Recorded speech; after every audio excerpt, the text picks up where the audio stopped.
Onto the sun. We had seen the sun enter a bit of quiet in defiance of the number of active regions and plasma filaments. We still have quiet solar wind and geomagnetic conditions as of this morning, but we also just got the first M-class flare in more than a day.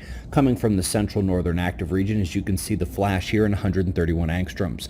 It was impulsive, didn't produce a CME. In fact, the only CME activity of note across the entire sun occurred top right as the filament erupted.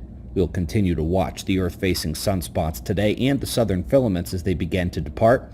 But let's quickly look back on the solar wind from the last couple of days, and we can see that the combined coronal hole stream and CME that hit at the end of last week and into the weekend was the fastest solar wind of the last year. It's a prime signal. Once again, we are at sunspot maximum. Some quick climate notes up next. Yet another confirmation that Earth is greening. There is no downside to this fact, and it remains a critically important thing to remember in our changing world right now. CO2 is plant food, and plants like warmth. Who knew?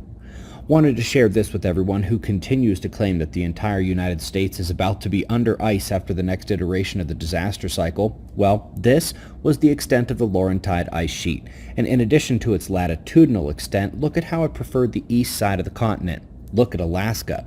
This is not so simple, folks, and requires a much more nuanced approach to our understanding of the deposition of ice and snow.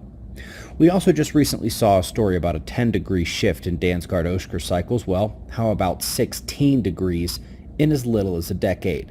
These DO events, which have cascading impacts globally, must be taken against the 1 degree of warming over the last 150 years to realize that modern changes are meaningless and virtually nothing by comparison to the disaster cycle.